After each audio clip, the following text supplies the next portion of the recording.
Eh bien, bonjour à toutes et bonjour à tous. Je vous souhaite la bienvenue pour ce nouveau rendez-vous mensuel de Batilab avec notre webinaire d'aujourd'hui qui est dédié à une double thématique, la toiture biosolaire, comment combiner énergie solaire et biodiversité.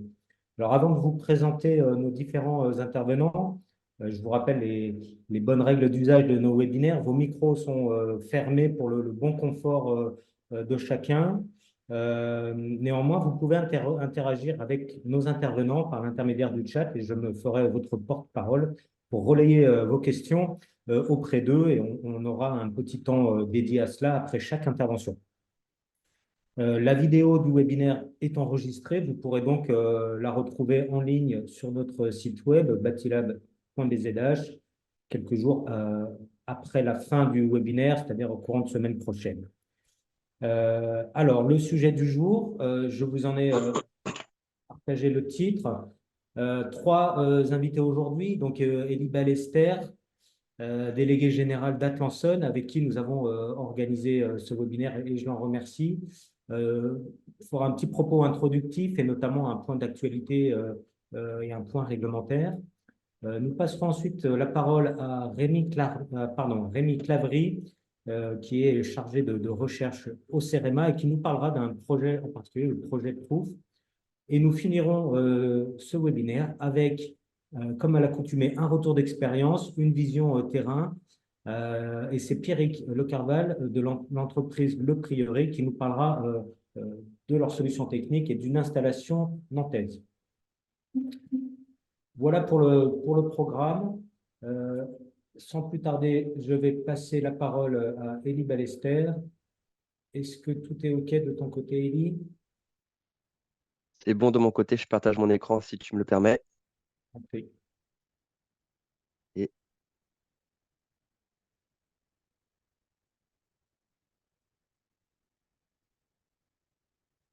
Voilà, le partage.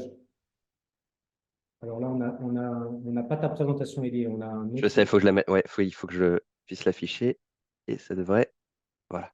Parfait, c'est bien. À toi la parole. Alors bonjour à tous. Merci Rémi pour l'organisation de ce webinaire. Donc je me présente Elie Ballester, délégué général d'Atlanson. En quelques mots, sans entrer dans le détail, Atlanson, c'est une association qui représente le réseau de la filière solaire du Grand Ouest, donc en Bretagne et Pays de la Loire. On existe depuis un peu plus d'une dizaine d'années et on intervient sur toutes les technologies du solaire, donc à la fois le solaire photovoltaïque et le solaire thermique. Aujourd'hui, Atlanson, c'est presque 250 adhérents. On doit être même à un peu plus de 250, qui représentent à la fois toutes les entreprises de la filière, donc les entreprises, bureaux d'études, installateurs, cabinets d'avocats, architectes, etc. Des collectivités également, centres de formation, de recherche et de R&D, des promoteurs, donneurs d'ordre, bailleurs sociaux, et enfin d'autres partenaires consulaires ou autres associations avec qui on travaille généralement beaucoup en réseau, comme par exemple Batilab. Et on est financé en majorité par les instances publiques, donc région, ADEME et Union européenne, spécifiquement en Bretagne. Et on est vraiment là pour accompagner le développement pour les professionnels et pour les territoires de la bonne mise en œuvre, on va dire, des projets solaires. Alors, je vais commencer directement dans le vif du sujet en lien avec la transition énergétique et spécifiquement l'énergie solaire, avec un petit point réglementaire. Alors, je sais que ce n'est pas la slide la plus aisée à lire dès le matin. Mais ce qu'il faut retenir, en fait, c'est que lorsqu'on parle de transition énergétique, de lien avec le bâtiment, il y a trois grands types de lois qui existent. Les premières qui vont concerner principalement les bâtiments neufs, donc la construction et la rénovation. D'autres qui vont s'appliquer aux bâtiments existants.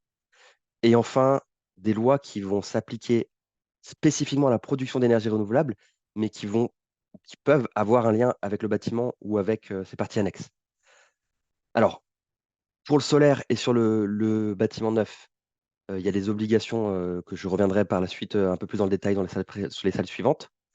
Il y a également la RE 2020. Je ne vais pas rentrer dans le détail, mais cette réglementation environnementale n'est pas forcément la plus favorable à la mise en œuvre d'énergie solaire, pour diverses raisons, et ce n'est pas forcément l'objet de ce webinaire-là, mais on pourra en discuter.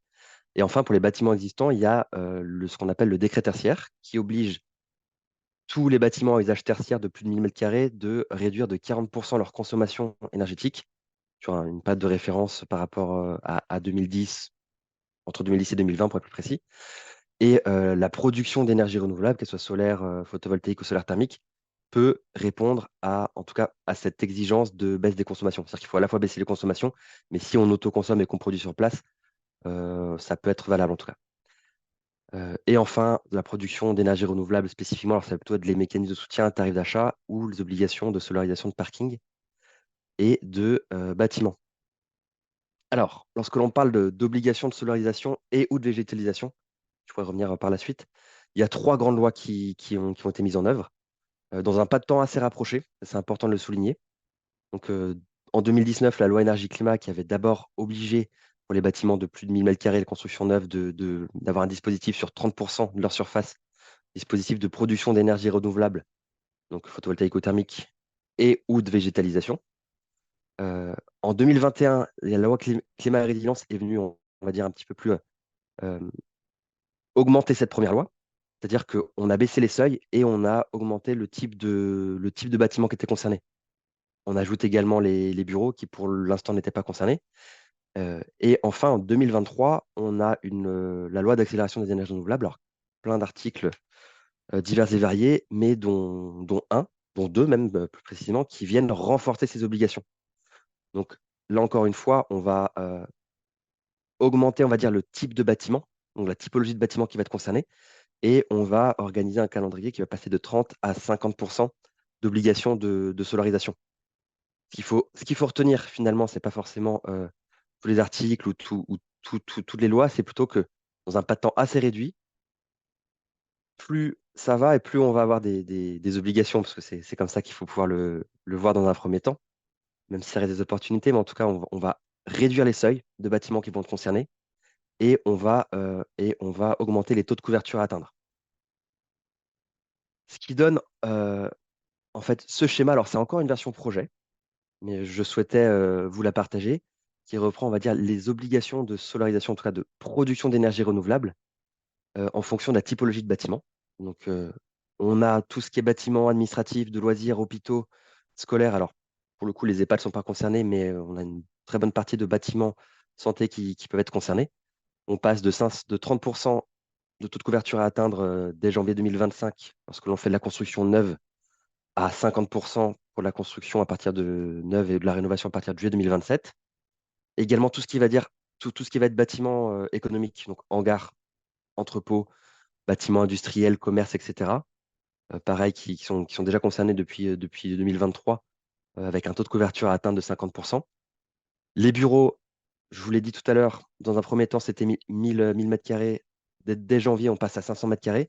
Et il faudra atteindre ce taux de 50% pour la construction dès 500 m². Et juillet 2028, c'était également dans la loi accélération des énergies renouvelables et ça fait réagir peu de monde, bizarrement. Tous les bâtiments existants de 500 m² vont devoir être concernés. En tout cas, on va devoir prouver qu'ils ne peuvent pas solariser ou végétaliser leur toiture, donner une raison. Et tous les bâtiments existants, c'est-à-dire tous les bâtiments qui existaient avant le 1er juillet 2023. Donc, typiquement, tous les bâtiments, que ce soit des bureaux, des bâtiments industriels, de commerce, d'équipements sportifs, des écoles, des hôpitaux, bâtiments administratifs, vont être concernés, donc tous les bâtiments existants vont être concernés à partir de juillet 2028 à une obligation d'atteindre 50% de taux de couverture sur leur emprise au sol, de production d'énergie renouvelable et ou de végétalisation. On peut faire soit l'un, soit l'autre, mais on peut aussi faire les deux. Et c'est tout à fait c'est l'occasion dans ce webinaire de pouvoir vous montrer que les deux peuvent être compatibles et peuvent se faire en bonne synergie et apporter l'un à l'autre.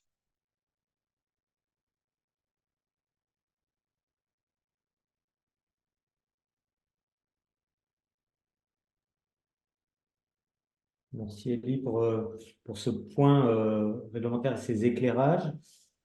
N'hésitez pas à poser vos questions par l'intermédiaire du chat. Une première question qui arrive. Qu'en est-il des copros? L'obligation ne concerne pas les copros en 2028. Non, effectivement, pour l'instant, tout ce qui est logement n'est pas concerné. On- on- pour l'instant en tout cas, je dis bien pour l'instant parce qu'on n'est pas à l'abri d'une nouvelle loi.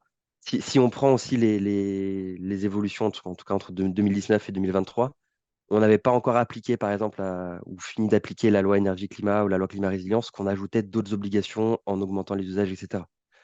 Donc on n'est pas à l'abri que d'ici quelques années, les bâtiments, on va dire, les logements soient concernés. Merci pour cette précision. Est-ce qu'il y aura des contrôles en cas de non-respect, puis des démarches coercitives type amende? C'est une très bonne question, Christophe. Pour l'instant, il n'y a pas forcément, alors je devrais pas le dire comme ça, mais c'est pas forcément très, je dirais pas restrictif, mais bon, la loi n'a pas forcément prévu de seuil d'amende ou de contrôle spécifique. En principe, le contrôle, en tout cas pour le bâtiment neuf, il s'entend, je ne parle pas forcément des bâtiments existants en 2028. On ne sait pas encore trop comment ça va s'appliquer, mais c'est le contrôle, en fait, il se fait à l'obtention du permis de construire. Parce que c'est la collectivité qui va instruire et qui va vérifier que ces obligations de végétalisation ou de production de NR est bien, en tout cas, au moins dans le permis de construire. Après, c'est à la collectivité d'aller contrôler elle-même sur chantier ou une fois que le bâtiment est terminé, si ça a effectivement été mis en œuvre. Mais au-delà d'une obligation, il faut plutôt le voir comme, en tout cas pour le solaire, comme même pour l'habitation, comme une opportunité. Voilà. Alors, tu parles d'énergie solaire. Est-ce que dans tout ce que tu viens de nous présenter, ça concerne de la même manière le solaire thermique que le solaire photovoltaïque? Tout à fait. En fait, parce que c'est beaucoup plus simple en termes de langage, on va parler de solarisation, mais techniquement, la loi elle parle de système de production d'énergie renouvelable. Donc, c'est pas forcément du solaire, ça peut très bien être un tout autre système de toiture, mais bon, effectivement, on sait que ça va plutôt être le solaire qui va être appliqué, et ou de végétalisation. Donc voilà, c'est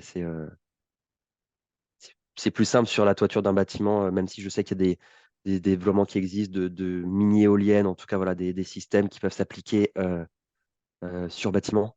Après, ça va être la question du taux de couverture qui va pas forcément être évident à appliquer parce qu'on est vraiment en taux de couverture, on n'est pas à une production ou en tout cas ou un taux de couverture par rapport à la consommation du bâtiment. Ça, l'État ne regarde pas ça, il regarde vraiment la surface.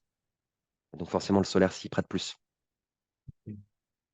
Allez, une dernière question avant de passer la parole à Rémi Clavry.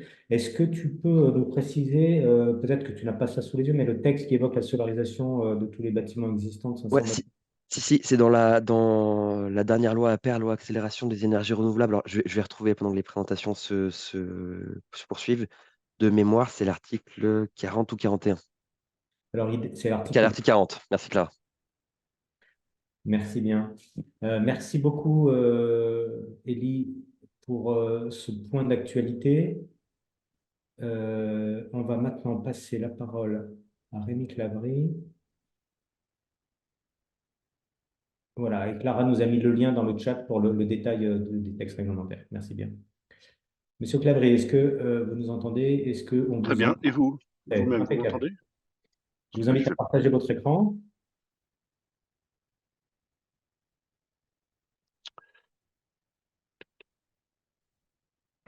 Hmm. Est-ce que Impeccable. vous... Impeccable? Bon, très bien.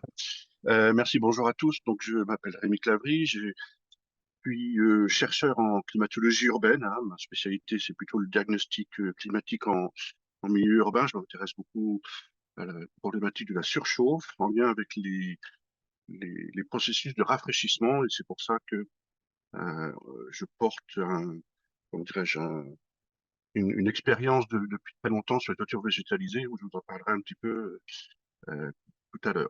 Voilà, donc je suis basé à côté de Nancy, à Tomblaine, et je fais partie de l'équipe de recherche Team, qui est une équipe de recherche au sein du CEREMA. Voilà, donc je vais vous présenter le projet PROOF, qui est un projet qui a été financé par l'ANR, l'Agence nationale de la recherche, en 2019 et qui se termine fin 2024.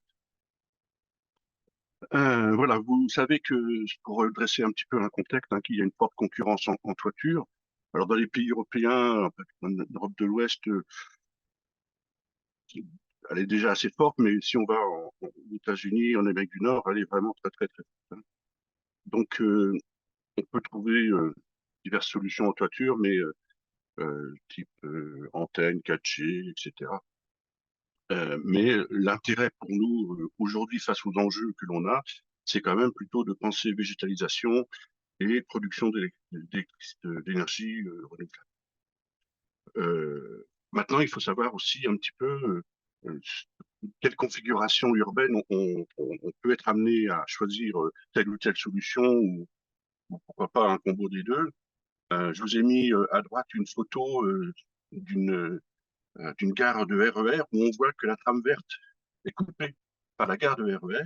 Alors même s'il y a effectivement de la production photoélectrique, c'est un petit peu dommage d'avoir coupé la trame verte, alors que peut-être qu'une solution au biosolaire aurait permis d'avoir à la fois la continuité écologique et puis la production d'électricité. Voilà. Donc nous, c'est ce qu'on a fait dans le projet. On s'est basé sur une SFN, toiture végétalisée. On a associé des panneaux photovoltaïques. Alors c'est pas la photo de gauche. Hein. La photo de gauche, c'est une toiture existante en Allemagne de mémoire. Et on a regardé un petit peu quels étaient l'ensemble des bénéfices, à la fois environnementaux et énergétiques, de cette association toiture végétalisée et panneaux photovoltaïques qu'on appelle maintenant toiture biosolaire. Donc, pour aller très vite, parce que je pense que vous connaissez tous les technologies des toitures végétalisées, donc il y a trois grandes familles, hein, trois technologies, les toitures végétalisées extensives, semi-intensives et intensives. Et là, pour aller à l'essentiel, un peu rapidement peut-être, mais la grande différence entre les trois technologies, c'est la profondeur du substrat. Et de cette profondeur de substrat va dépendre l'ensemble des services écosystémiques qui sont rendus par la toiture végétalisée. Voilà. Du coup, vous allez avoir une végétalisation qui va être très différente d'une toiture végétalisée extensive, comme vous avez ici en bas à gauche, ou une toiture végétalisée intensive, où vous pouvez avoir, comme ici, des aires de passage, des aires de jeu, etc.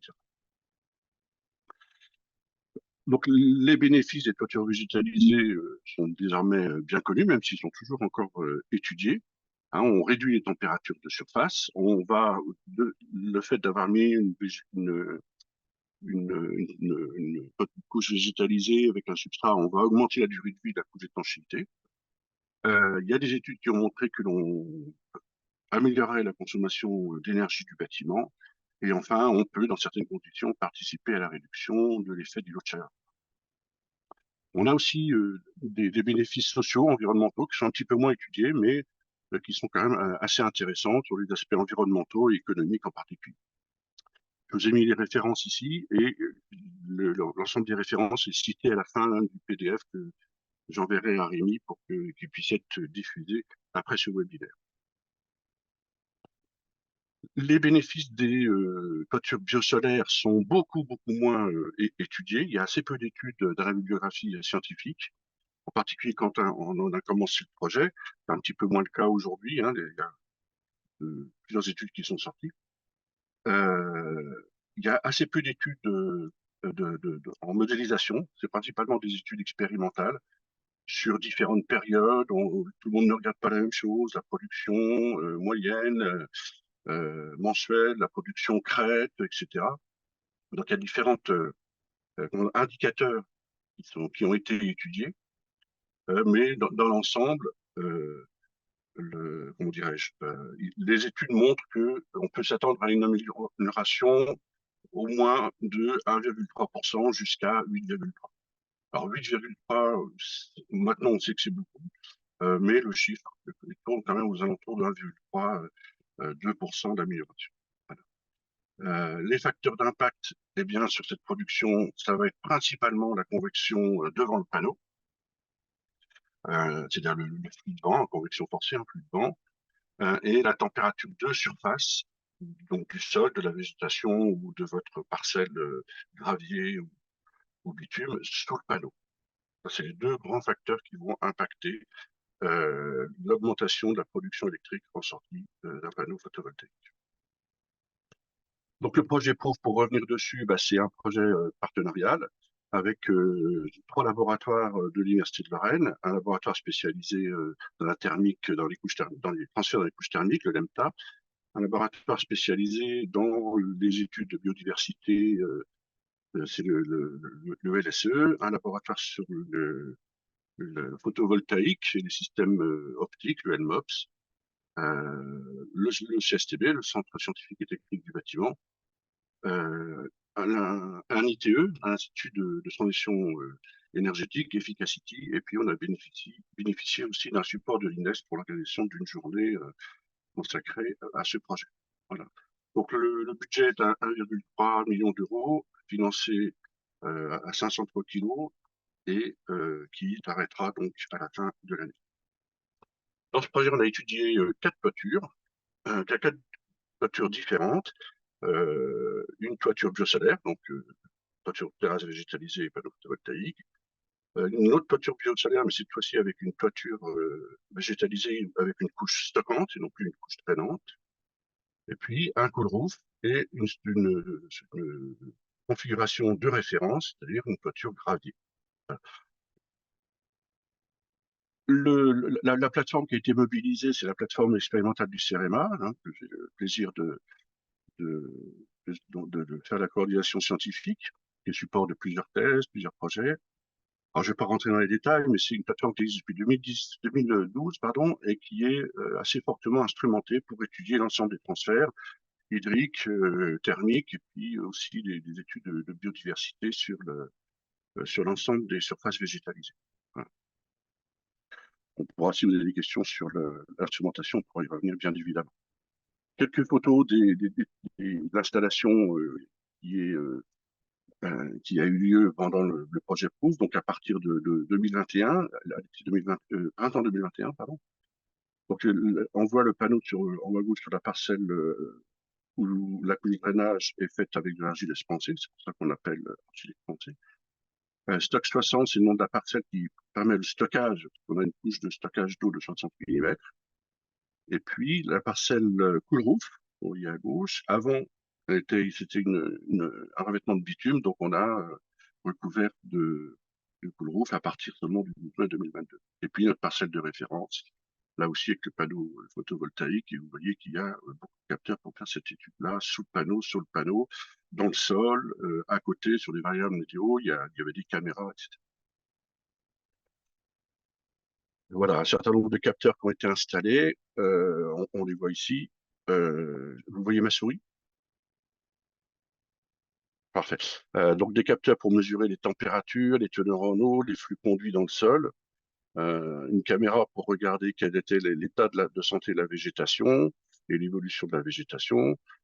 Voilà, on avait un panneau témoin pour ne pas mettre trop de capteurs sur le panneau argile expansé pour ne pas avoir une influence des capteurs sur le développement de la biodiversité, en particulier de la flore, même si tout compte fait, on n'a pas étudié de la faune, pardon, excusez-moi, même si tout compte fait, on n'a pas étudié la faune. Mais on ne voulait pas non plus que l'ensemble des capteurs bloquent le développement de la flore.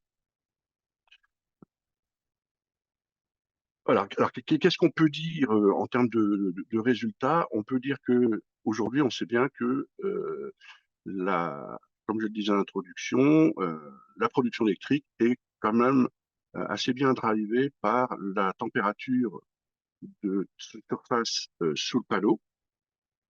Donc, je disais qu'il y avait aussi la part convective, hein, mais la part convective, on l'avait caractérisée en chambre climatique pour savoir un petit peu quels étaient les ordres de grandeur, donc je n'en parlerai pas aujourd'hui.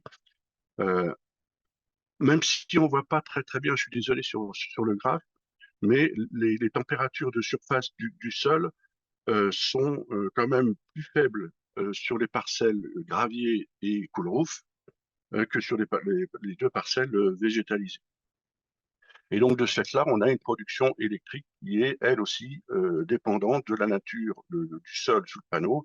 Donc, elle va être plus importante, principalement, enfin, c'est pas toujours, comment dirais-je, c'est pas toujours, ça peut être le cas à différentes périodes de l'année où on peut avoir une inversion dans ce constat-là, mais en période estivale, c'est quand même la période, les deux parcelles gravier et cool roof qui vont produire un petit peu plus.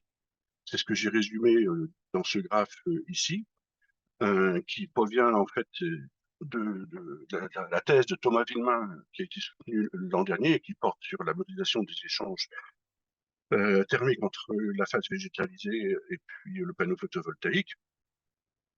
Donc on reprend ici le constat que je vous disais. Donc à savoir que l'on a la meilleure production, par exemple, ici, si on prend l'été 2022, lorsque l'on a installé le cool roof à la fin de l'été, donc en fin de printemps, pardon, en mai 2022, on a eu la production qui a atteint 155 kWh pour les deux parcelles gravier et cool roof. Et même si la production elle est un petit peu diminuée, elle est un petit peu plus basse, pardon, pour les deux parcelles végétalisées, elle n'en reste pas moins quand même assez excellente. Voilà sur la partie énergie, sur la partie caractérisation de l'évolution de la biodiversité floristique. Eh bien, on avait, nous, ici, comment dirais-je, on avait souhaité bien documenter l'évolution de la biodiversité à côté du panneau et sous le panneau.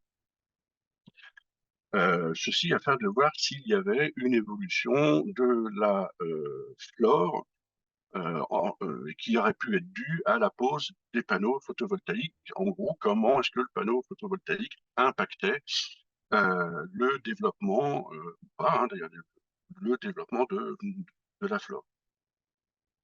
Donc les méthodes, c'est des méthodes usuelles employées par nos collègues du LSE de relevé, avec un quadrillage très précis d'1 m² sous le panneau, à côté du panneau, un relevé mensuel entre juin et octobre pour regarder donc quelle était l'évolution. On avait aussi une caméra un peu spécifique, une caméra qui permet non pas de faire que des images non visibles, mais qui permet aussi de faire des images avec, plutôt que d'avoir un pixel RVB classique, on a un pixel dont la couleur correspond en fait à un indice de bonne santé qu'on appelle le NDVI, et donc qui nous permettait de suivre comme ça un petit peu l'évolution de la qualité de bonne santé de la végétation.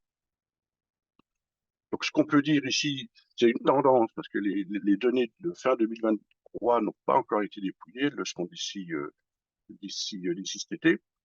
Donc c'est qu'on a un développement massif de la végétation très très abondant à partir du mois de mai, enfin, même avant, hein, avril, c'est ce que j'ai mis, mais c'est vrai, c'est plutôt avril à août, et après août, par contre, a plutôt tendance à considérablement diminuer la hauteur de végétation.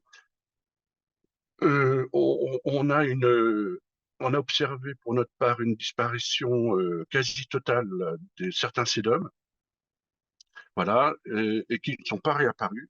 On a par contre eu beaucoup comment dirais-je, de végétation spontanée qui est venue. Donc on est sous le panneau, hein. Sous le panneau, la toiture s'est fait coloniser, hein, par des espèces invasives et qui ont donc pris la place des sédums pluriferum et d'autres sédums qui ont disparu. Et donc, on avait un recouvrement qui était quand même moins important sous le panneau qu'à côté du panneau. Donc, le panneau impacte la, la présence de biodiversité en modifiant les espèces qui étaient présentes au bénéfice d'autres espèces. Voilà, donc si je voulais résumer, j'espère que je n'ai pas été trop long. Euh, Donc, vous êtes donc la plutôt bon production, timing. parfait. La production électrique principalement impactée par les températures de sol. Je sais pas, on n'a pas parlé beaucoup de physique, hein, je voulais pas faire une présentation trop physique, mais pour ceux qui sont du domaine, on va diminuer les échanges radiatifs parce que la température, pardon, de sol va être plus basse, donc on va diminuer les échanges radiatifs entre le sol sous le panneau et le panneau photovoltaïque.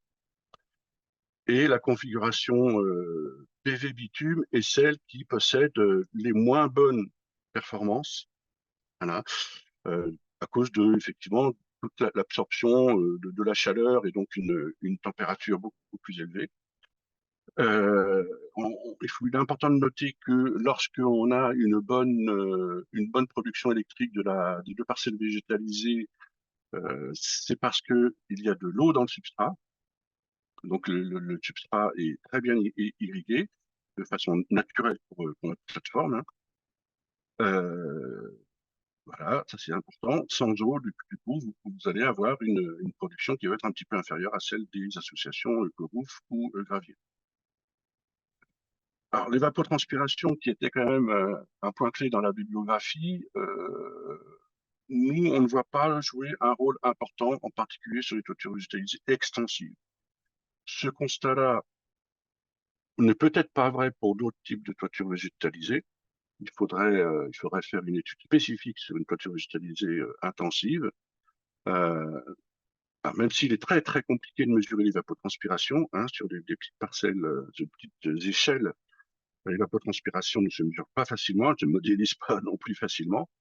Mais vu l'impact de la température de surface et des flux convectifs, c'est quand même les deux principaux phénomènes qui, pour nous, pilotent la production électrique et non pas l'évapotranspiration.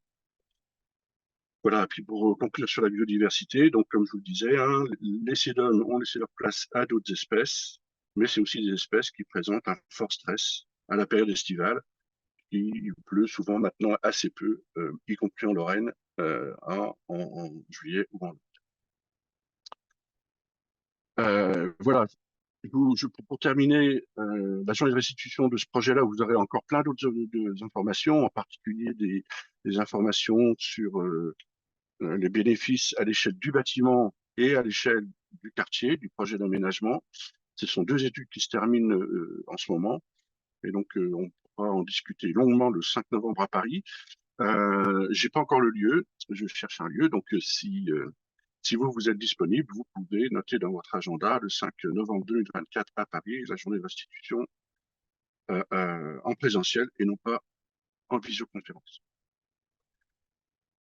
Voilà, je vous laisse mes coordonnées, mon numéro de téléphone, mon mail, si vous avez des questions, si vous voulez venir visiter l'installation, si vous êtes dans le coin, la toiture végétalisée, n'hésitez pas, vous êtes les bienvenus. Voilà, merci beaucoup. Merci beaucoup, Monsieur Clavré. Alors, quelques questions tout de suite, si vous permettez. Alors, quelques questions techniques. Comment sont fixés les panneaux solaires au droit des toitures végétalisées? Ils sont lestés. Ils Ils sont sont listés. lestés, tout simplement, hein, c'est une plateforme expérimentale. Donc on n'a pas, et puis comme la toiture végétalisée était en place depuis 2012, on n'a pas voulu déposer une partie de la toiture végétalisée pour coller les panneaux photovoltaïques, donc ils sont lestés. On verra, on aura aussi d'autres éléments de réponse avec le retour d'expérience, je pense, qui sera partagé tout à l'heure par Monsieur Carla. Mm, mm. Est-ce que la végétalisation a un impact sur l'entretien des panneaux? Sûr? L'entretien des panneaux? Non. Non, non, effectivement, alors vis-à-vis de la production électrique, nous on a fait assez attention au cours du projet d'avoir des panneaux qui soient toujours propres, hein, puisqu'on a eu des phénomènes, on a des phénomènes d'encrassement, hein, comme pour toutes les installations de panneaux photovoltaïques. En plus, la toiture, elle est juste en fin de piste d'un aérodrome, donc on a quand même un peu de pollution d'échappée. Puis on a eu une tempête de sable du Sahara qui a beaucoup encrassé les panneaux. Donc on a fait attention à ce que les panneaux soient toujours propres. Et donc on a été très attentif à l'impact de la végétation, mais on n'a pas vu de rôle de la végétation sur l'encrassement, ce genre de choses. Non. Merci. Une question sur les surfaces, la taille des surfaces étudiées sous les panneaux photovoltaïques. Est-ce que c'était la même pour chaque cas d'étude? Oui, oui, oui. On a utilisé 4 panneaux qui ont été fournis par la société Recomsida. 4 panneaux identiques, donc de taille 1 mètre par 1,60 m, que l'on a posés, comme vous avez vu sur les photos, de façon horizontale. Voilà. On a une question sur le type de cool roof qui a été mis en œuvre. Parce- Est-ce qu'il y aurait des caractéristiques qui favoriseraient la production électrique du panneau? Alors, on a bénéficié d'un appui de la société Coolroof, qui est en Bretagne, qui est chez vous, qui est à Brest, je crois, de mémoire. Et donc, posé, enfin, ils sont venus poser un produit qui est sous forme de peinture, avec deux produits différents à poser. Alors, est-ce qu'il y a des précautions particulières ou est-ce que c'est des produits particuliers? Ça, je sais pas trop. Moi, ce que je peux vous dire, c'est d'expérience, c'est que ce produit-là, vis-à-vis de la production, c'est vraiment celui qui améliore la production de façon notable dès les premiers jours de la pause. Faut faire attention à ce que le produit ne s'encrasse pas trop, voire pas du tout, hein, parce que dès que le produit va s'encrasser, les performances vont diminuer, les performances de réflexion solaire vont diminuer, et donc voilà, la qualité du produit peut avoir un impact aussi sur les températures de surface et donc sur la production électrique, hein. Allez, encore toute petite question. Est-ce que vous savez s'il existe des ETN validant la pose de photovoltaïque sur la végétalisation dans le cas où c'est obligatoire? Les ETF, les ETN, ETN. les ETN, alors c'est pas moi qui sera plus à même d'en parler. On faisait une petite aparté avec les collègues d'Atlassian et du Prieuré, mais je pense que oui. Je pense que oui. Mais voilà, moi je suis pas spécialiste de ça, donc je vais pas m'avancer. Alors, je fais un petit aparté. Il y a eu beaucoup d'échanges dans le chat avec des liens, etc. Mais il y aura des compléments qui seront apportés peut-être aussi aux réponses qu'on n'aura peut-être pas le temps de traiter dans le cadre de ce webinaire. Sachez que tous ces éléments-là vous seront transmis sur le site web de Batilab avec les vidéos et les supports qui sont présentés aujourd'hui. Alors, peut-être une dernière question pour Monsieur Clavry. Pourquoi est-ce que la production électrique est meilleure lorsque la température du sol est plus importante? Non, les médias que la température du sol est basse et plus faible, diminue, parce qu'on diminue justement les échanges radiatifs. C'est-à-dire que c'est des échanges, c'est un flux qui est dû à une différence de température. Et quand cette température de surface, quand l'échange qui est dû à cette différence de température diminue, eh bien, on va avoir une diminution de la température des cellules photovoltaïques. Et en diminuant la température des cellules photovoltaïques, on va diminuer le point de fonctionnement des cellules photovoltaïques pour répondre complètement à la question. Et en diminuant le point de fonctionnement de la cellule photovoltaïque, eh bien, on va augmenter la production électrique, hein. Pour augmenter la production électrique d'un panneau photovoltaïque, il vaut mieux se situer dans un environnement, globalement, où les températures sont plus basses, sont faibles. Parce qu'en été, les températures sont plus élevées, la température du panneau va être aussi plus élevée, on peut atteindre 60-65 degrés, hein. Nous, c'est ce qu'on a observé sur Nancy. Et donc, comme on est largement au-delà des 20 degrés que donne donc euh, le- la norme, le STC, eh bien, on va avoir une diminution de la production. Et de ce fait-là, j'ai vu passer une question sur le gravier. Effectivement, la toiture gravier, elle aussi, est de couleur blanche, plutôt claire, gris, on va dire, hein, c'est des graviers lorrains. Donc, avec ce type de structure, on a aussi une amélioration des performances par rapport à une structure bitume. Merci beaucoup pour toutes ces précisions. Merci pour votre présentation, Monsieur Clavry. Et puis, Je vous en prie. on a le sentiment d'avoir eu des informations voilà, de manière assez précoce. Et voilà, j'espère que certains d'entre vous pourront aller approfondir tout cela lors de la restitution qui aura lieu à Paris. On ne manquera pas de vous mettre en relation avec nos collègues d'Île-de-France, Ecopolis, qui auront peut-être des pistes à vous donner pour trouver un lieu et pour diffuser aussi votre invitation. On va finir ce webinaire avec un retour d'expérience et j'invite Pierrick Le Carval à prendre la parole et à nous présenter la solution et un retour d'expérience en région. À vous, Pierrick. Merci, vous m'entendez bien? Parfait. Parfait. Donc bonjour à toutes, bonjour à tous. Je suis Pierrick Le Carval, le responsable de la prescription de la société Le Prieuré. Et donc je vais commencer d'abord pour vous faire une très rapide présentation de la société Le Prieuré. Vous voyez là mon écran? Non, oui, ça arrive, ça arrive. C'est bon? C'est parfait, merci. Parfait. Donc, je commence.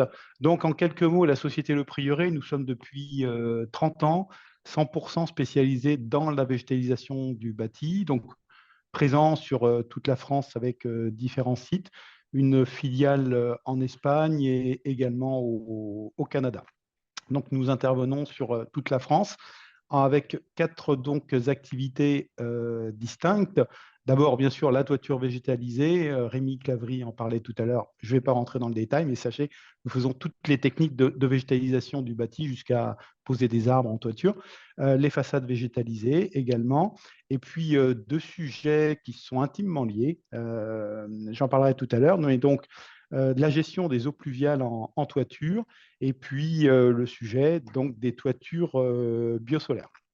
Alors, pourquoi au préalable parler un petit peu de la gestion des eaux pluviales rapidement? Parce que le système biosolaire est intimement lié à nos approches de gestion des eaux pluviales. Hein, ou pour vous redonner le contexte global, les villes, depuis de nombreuses années, se sont de plus en plus imperméabilisées avec des problèmes d'inondation, peut-être aussi graves que ça, donc des problèmes de rejet des eaux grises dans nos ruisseaux et nos rivières. On parle beaucoup de la Seine en ce moment, c'est l'origine du problème. Hein. Et donc aujourd'hui, il y a toute une démarche qui est engagée pour redonner de la perméabilité aux villes et rendre les villes plus respirantes. On parle beaucoup de renaturation des villes. Là, c'est la lutte contre les îlots de chaleur. Hein. Et donc, on s'est vraiment penché sur le sujet parce que naturellement, une végétalisation sur les toits ramène donc de la biodiversité. De par l'évapotranspiration va être une alternative à l'infiltration dans le sol. Et bien sûr, de par l'évapotranspiration, donc va rendre la ville plus respirante. Donc, on a inventé ce système Oasis il y a une petite dizaine d'années où par rapport au schéma que montrait Rémi Clavry, en fait, sous le complexe de végétalisation, on a développé un système, donc non plus de drainage pour évacuer les eaux excédentaires, mais au contraire des bacs qui vont faire de la rétention d'eau complémentaire en toiture. Donc, la vocation de ce bac que vous voyez, c'est d'abord donc de stocker de l'eau complémentaire en toiture.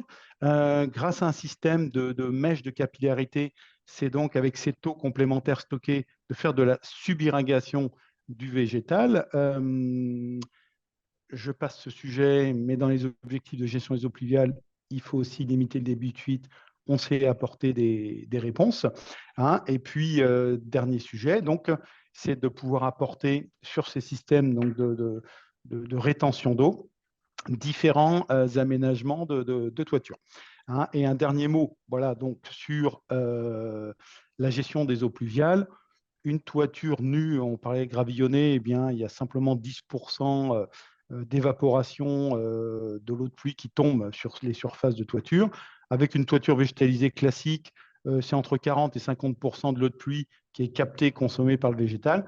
Avec notre système Oasis, donc c'est au minimum 80% de l'eau de pluie qui est captée et consommée par le végétal. Donc, et on va au zéro rejet en augmentant les épaisseurs de substrat. Donc, tous ces chiffres ne viennent pas de nous tout seuls. Hein. On a eu des grands parrains il y a 10 ans, Ville de Paris, Ville de Lyon, qui étaient des précurseurs en termes de gestion contre les eaux de ruissellement. Les agences de l'eau qui nous ont accompagnés, notamment dans la constitution de stations expérimentales, et l'INSA de Lyon, qui est un gros département hydraulique. Hein, et c'est eux qui, pendant plusieurs années, ont suivi les différentes stations expérimentales. Hein, et c'est eux donc, qui ont validé les performances du système Oasis en termes de déconnexion au réseau par évapotranspiration. Et donc, je vous parlais d'aménagement divers des toitures. Directement, hein, aborder le système du l'Oasis biosolaire, hein, où vous reconnaissez donc nos bacs qu'on va mettre donc en pose libre, hein, sur la membrane d'étanchéité avec les mèches, une plaque qui va permettre d'accueillir tout un tas d'équipements sur les toitures. Hein, et donc, l'évolution, c'est donc qu'on a développé avec un partenaire fabricant de supports de panneaux photovoltaïques, donc un système de rails et pas de support des panneaux photovoltaïques qui viennent se fixer sur notre système donc, de rétention d'eau. Comme je vous le disais, on est sur une pose libre, hein, c'est alors là le substrat, donc la couche nourricière d'une toiture végétalisée, donc qui va permettre de lester l'ensemble. on a développé un ETN, donc enquête technique nouvelle, et dans cet ETN, il y a un beau tableau où, en fonction de la zone avant et en fonction de la hauteur des toitures, eh bien, ça va déterminer l'épaisseur de substrat minimum nécessaire pour lester l'ensemble du système et bien sûr les panneaux photovoltaïques. Donc là, sur la droite, vous avez une belle photo d'une des stations expérimentales qu'on a installées, mais voilà, vous avez une belle photo du résultat fini avec donc une végétalisation des toitures et installé donc par-dessus la végétalisation, le système de substrat, hein, je vais y venir tout de suite, hein, donc des productions photovoltaïques. Donc voilà, pour que vous compreniez bien, je vais vous montrer la mise en œuvre de deux chantiers distincts.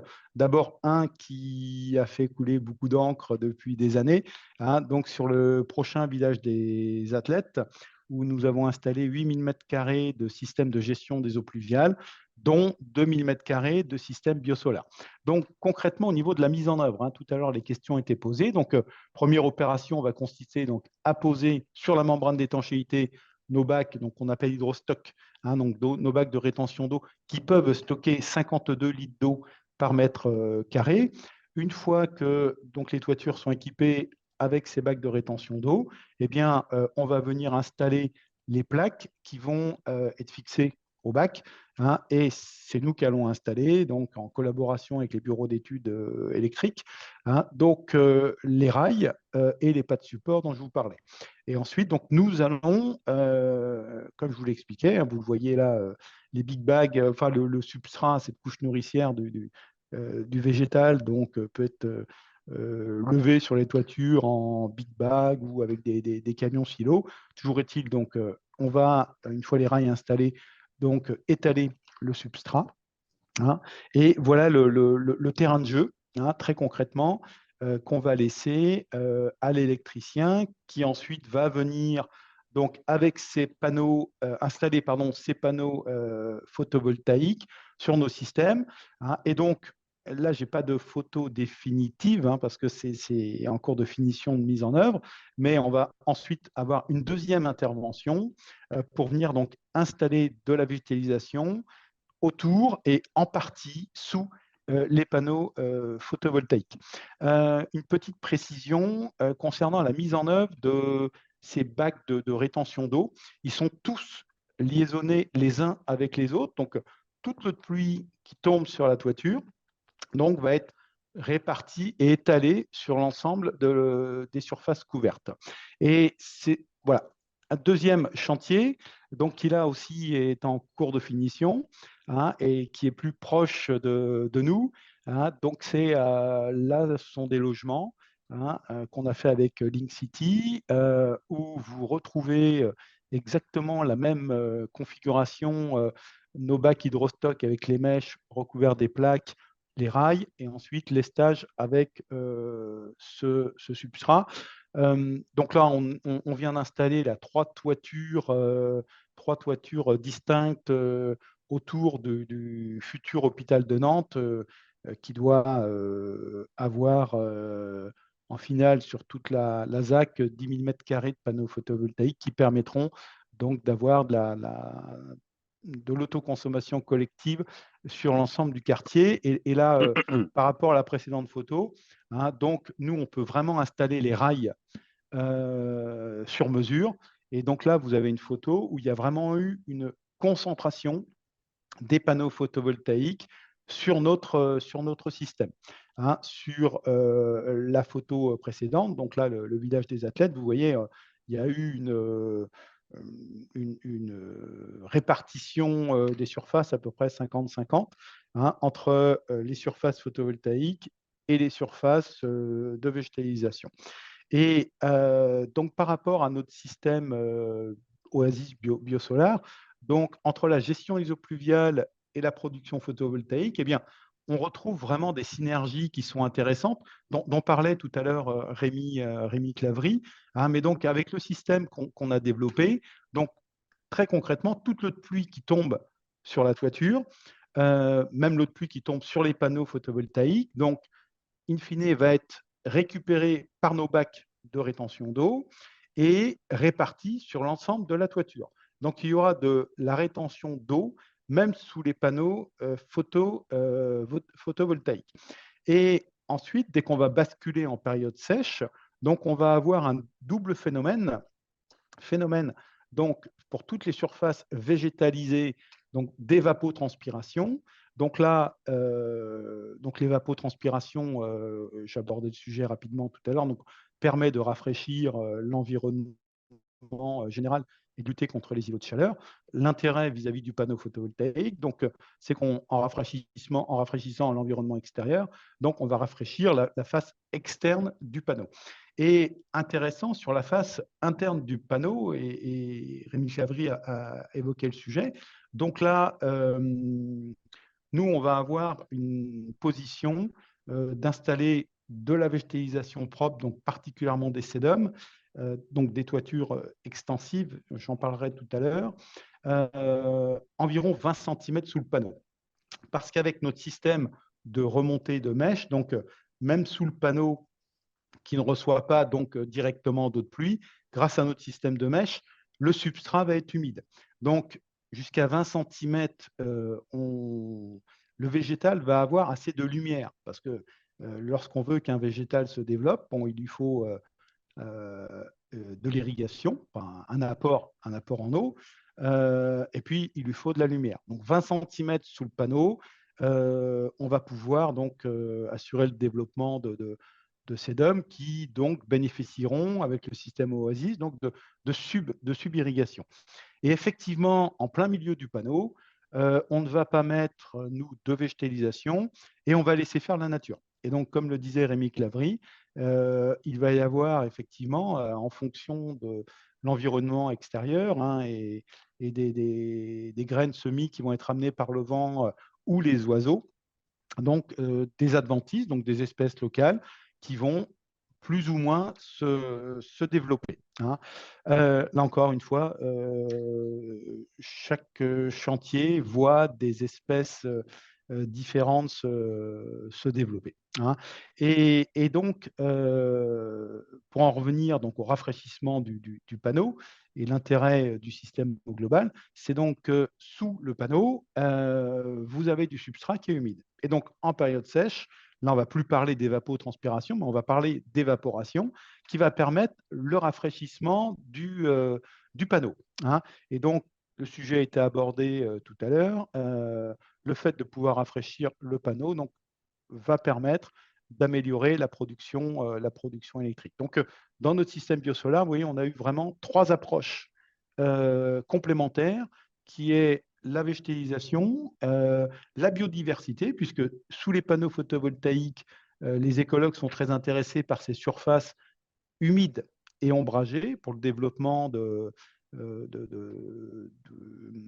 certaines espèces. Hein, et on va apporter donc végétalisation, biodiversité, gestion des eaux pluviales, hein, et donc production photovoltaïque. Voilà, hein, notre démarche complète sur les toitures.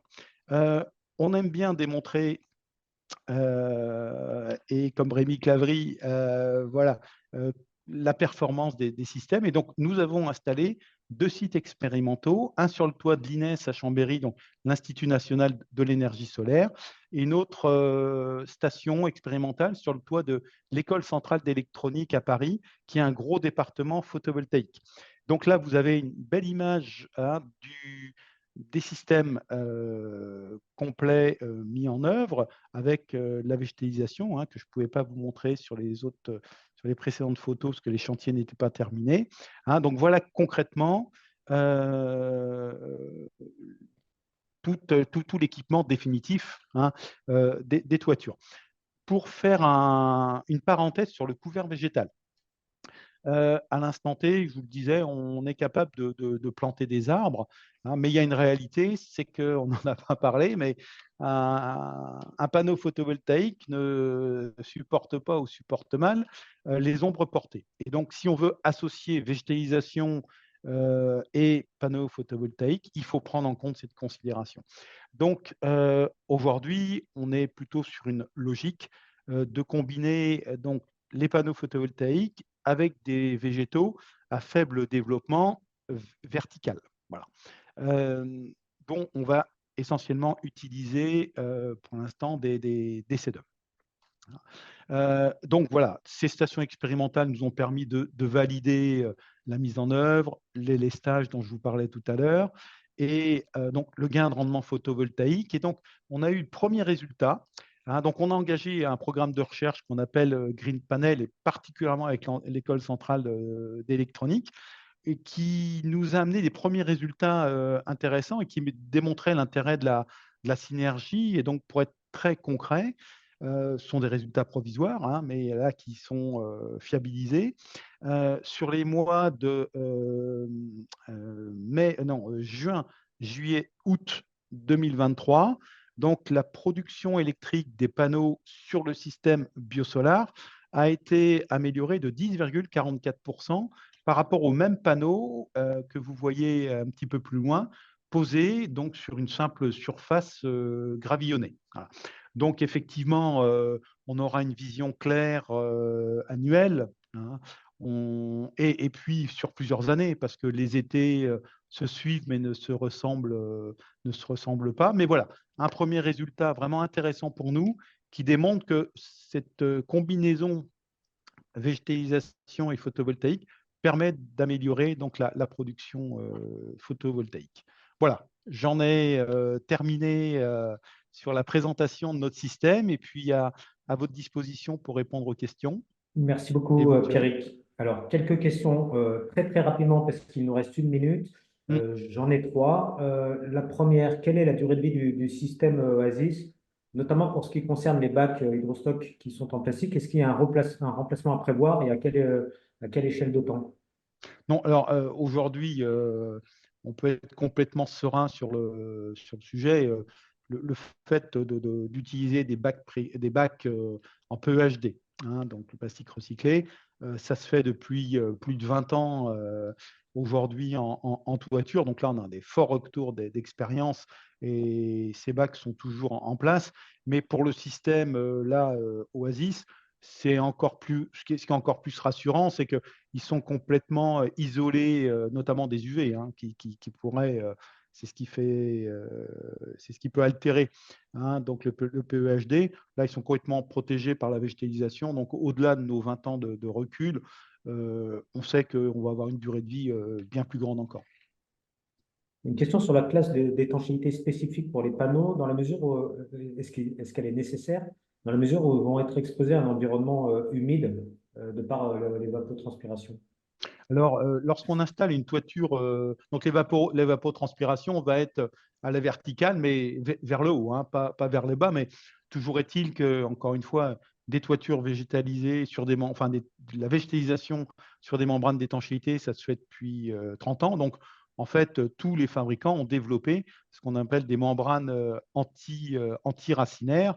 Donc là, il n'y a vraiment aucune problématique. Et quelle que soit la membrane, nos systèmes de végétalisation sont sous avis technique. Et très clairement, on vient se poser donc sur tout type de membrane. Ça peut être bitume, bien sûr, mais c'est PVC, c'est EPDM. Oui, mais je crois que la question concernait plus spécifiquement les panneaux photovoltaïques. Est-ce qu'ils ont besoin d'avoir une robustesse particulière à cet environnement humide? Non, absolument pas. Aujourd'hui, donc dans l'ETN qu'on a développé, on a des pages complètes de fabricants et de références de panneaux. Et donc, ce sont des panneaux complètement standards qui sont mis en œuvre. Allez, pour finir, quelques questions avec des réponses en chiffres. Est-ce que vous pouvez nous donner la surface au mètre carré du complexe Oasis et du stockage associé? En termes de rétention d'eau, vous voulez dire? Oui. Oui. Donc, comme je vous le disais tout à l'heure, le bac en lui-même, qui va récupérer les eaux excédentaires, donc stocke 52 litres au mètre carré, et ensuite nos substrats lestants, et qui permettent d'accueillir donc la végétalisation et la biodiversité, là vont stocker 5 litres d'eau au mètre carré par centimètre d'épaisseur. Donc là, si on met 10 cm de substrat, concrètement, on stocke 50 litres d'eau au mètre carré. Lorsqu'on parle purement gestion des eaux pluviales avec les personnes axées sur ce système-là, très concrètement, 10 cm de substrat stocke 50 litres d'eau. Notre système Hydrostock, donc Oasis, stocke 52 litres d'eau. Donc, dans cette configuration-là, on stocke 102, on est en capacité de stocker 102 litres d'eau au mètre carré. Et plus vous augmentez les épaisseurs de substrat, puisque 5 litres d'eau stockée par centimètre d'épaisseur, plus on va faire de rétention d'eau. Parfait. Merci beaucoup pour ces précisions. On n'a pas forcément le temps d'aborder toutes les questions. On va les transmettre à nos intervenants d'aujourd'hui, que je remercie à nouveau. Ils pourront apporter quelques compléments succincts par écrit que nous vous partagerons sur la page web de notre site sur laquelle vous retrouverez également la vidéo du webinaire et les supports partagés par nos intervenants. Voilà, il est 10h03. Il est temps de conclure ce webinaire. Un grand merci, Elie Ballester d'Atlanson, pour cette co-organisation et ce temps de partage. Merci à nos deux intervenants experts, Rémi Clavry du CEREMA. On se donne rendez-vous, on l'a entendu, à la fin d'année à Paris pour en savoir encore plus sur le projet Proof. Et merci à Pierrick Le Carval de l'entreprise Le Prieuré pour nous avoir partagé ce retour d'expérience. Très bonne journée à vous tous et on se retrouve le mois prochain pour un nouveau webinaire où on parlera de récupération d'eau de pluie, donc un sujet qui trouve des similarités avec ce qu'on vient d'évoquer aujourd'hui. Merci à chacun d'entre vous, très bonne journée et à bientôt. Merci à tous, merci à Rémi. tous.